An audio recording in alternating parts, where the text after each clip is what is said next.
Hello अस्सलाम वालेकुम friends. आज बहुत ही मज़ेदार रेसिपी शेयर करने वाली हूँ माश की दाल ढाबा स्टाइल में, जो हम ढाबों पे और जो बाहर होटल में फ्राइड दाल मिलती है, माश की फ्राइड दाल की मैं आपको रेसिपी शेयर करने वाली हूँ आज। तो उसके लिए मुझे क्या क्या अज्जा की ज़रूरत होगी। मैंने माश की दाल ले ली है आधा किलो, मतलब 500 ग्राम। इसको बॉईल कर लिया है मैंने, एक कनी पर उतार लिया। ये मैंने पूरी नहीं गलाई है, एक कनी पे उतार लिया। अच्छा, 400 ग्राम मेरे पास प्याज है, 400 ग्राम मेरे पास है टमाटर, बड़ा टमाटर है, इसको मैंने कट पीस में काट लिया छोटे छोटे। एक खाने का चम्मच है हल्दी पाउडर, चंद अदद है मेरे पास मोटी साबुत मिर्चें।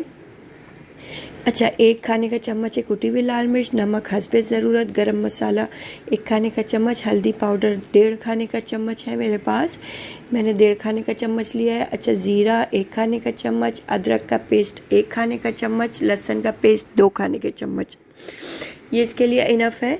अच्छा, हल्दी पाउडर मैंने थोड़ा ज़्यादा इसलिए लिया है कि थोड़ी सी हल्दी येलो येलो थोड़ा अच्छी लगती है दाल।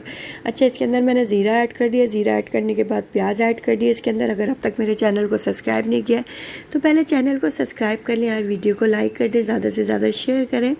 चलिए, प्याज मैंने इसके अंदर डाल दिया। अब इसको ब्राउन कर लेते हैं प्याज को। अच्छी तरीके से प्याज ब्राउन हो जाएगी। ये प्याज अच्छी तरीके से ब्राउन हो चुकी है। इसके अंदर अदरक लहसुन का पेस्ट ऐड कर देंगे हम। अदरक लहसुन का पेस्ट ऐड करने के बाद इसको इतना भूनेंगे कि लहसुन जो है, अदरक लहसुन का जो पेस्ट है वो अच्छी तरीके से भुन जाए, उसका जो कच्चापन है वो निकल जाए। वरना इसमें जो है ना अदरक लहसुन की हीक आ जाती है तो वो दाल का पूरा टेस्ट ख़राब हो जाता है। तो इसके अंदर हम टमाटर डालेंगे। टमाटर के अंदर मैं सारे मसाले डाल दूँगी। टमाटर के बाद टमाटर को इस तरीके से आप चम्मच की मदद से चला लेंगे और क्या नाम है, इसको थोड़ा बहुत गला लेंगे टमाटर को। इसके अंदर फिर मसाले ऐड करेंगे, क्योंकि दाल डालने के बाद आप इस तरीके से टमाटर को कट कर नहीं सकते। इस तरीके से इसको टमाटर को गला नहीं सकते इस तरीके से। तो आप इसे दाल डालने से पहले ही इसको अच्छी तरीके से गला लें टमाटर को। उसके बाद हम इसके अंदर सारे मसाले ऐड कर देंगे। जो बिल्कुल अक्सर आप लोगों ने देखा होगा कि ना, जो हम बाहर से दाल खाते, कहीं जा रहे हैं कहीं ढाबे पर दाल खा ली, इतनी टेस्टी दाल होती है ना, ये बिल्कुल वही रेसिपी है। वो दाल बॉईल करके उनके पास रखी हुई होती है और वो फ्राई कर लेते हैं बस। और वो फ्राई करने के बाद दाल रोटी के साथ, नान के साथ, पराठों के साथ बहुत टेस्टी दाल लगती है। अच्छा, रेसिपी को सेम फॉलो करेंगे तो आपके भी घर में बहुत मज़ेदार दाल बन जाएगी। अच्छा, फ्रेरी एक होती है, वाइट कलर की दाल होती है, वो भी मैं किसी दिन आपको बनाना सिखाऊंगी। वो भी मेरे फादर को बहुत पसंद थी, तो मैं उनके लिए बनाती थी तो वो बहुत खुश हो जाते थे। तो वो भी मैं आपको बनाना पसंद करूँगी। कोई वाइट माश की दाल खाना पसंद करता है, कोई फ्राइड हल्की सी ढीली ढीली हो वो खाना पसंद करता है। तो ये वो दाल है जो हल्की सी ढीली ढीली सी होती है ना, ये वो दाल है फ्राइड दाल। तो इसको हल्के हल्के से हम टैप टैप कर लेंगे टमाटर को कि टमाटर गल जाए। आप देख सकते हैं टमाटर गल चुके हैं तकरीबन मेरे।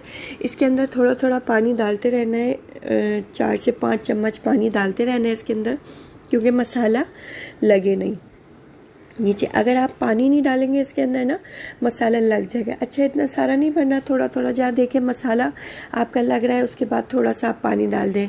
मतलब 1/4 गिलास, मतलब पाव गिलास पानी इसके अंदर डाल दें या पाव कप डाल दें, तो वो मसाला नहीं लगेगा। उसको अच्छी तरीके से चलाते रहें। अच्छा, अब मैंने माश की दाल इसके अंदर ऐड कर दी है। माश की दाल इसके अंदर ऐड करने के बाद आप इसको अच्छी तरीके से चम्मच चला लें। इस तरीके से चम्मच चला लें। चम्मच चलाने के बाद ये सारी दाल जब एक जान हो जाए, ये बिल्कुल एक जान हो जाएगी, मसाला और दाल बिल्कुल मसाला दाल के अंदर मिक्स हो जाए, उसके बाद हम 1 से 1.5 गिलास, ज़्यादा नहीं, सिर्फ 1 से 1.5 गिलास पानी, क्योंकि हमारी दाल बॉयल है, हमें पकानी नहीं है पूरी तरीके से, जो कच्ची दाल हमने नहीं डाली है। 1 से 1.5 गिलास बस पानी डालेंगे, वो इनफ है कि पूरी दाल उसके अंदर डूबे नहीं, बस दाल और इतनी रहे कि आप जैसे देख रहे हैं मेरी कि दाल आपको नज़र आ रही है बिल्कुल, क्योंकि सिर्फ हमने एक कनी इसके ऊपर डालनी है और बस। अच्छा, अब ये मेरी दाल तकरीबन रेडी हो गई है। अब इसके अंदर मैं गरम मसाला जो है वो ऐड कर दूँगी और 5-6 हरी मिर्चें और आपके पास हरा धनिया है और इसमें अदरक, बारीक बारीक कटी हुई अदरक डाल के, और ये बहुत ही मज़ेदार टेस्ट देगी, बहुत ही मज़ेदार फ्लेवर देगी। मैंने हरी मिर्च इसके अंदर ऐड कर दी थी। कैमरा ऑन नहीं हुआ था। ये मेरी दाल मज़ेदार रेडी है। अब मैं इसको डिश आउट करके आपको दिखाती हूँ। अगर अब तक चैनल को सब्सक्राइब नहीं किया तो पहले चैनल को सब्सक्राइब कर दें, वीडियो को लाइक कर दें। मिलती हुई एक नई रेसिपी में एक नई वीडियो के साथ। जब तक के लिए अपना बहुत सारा ख्याल रखिएगा, मुझे दुआओं में याद रखिएगा। अल्लाह हाफ़िज़।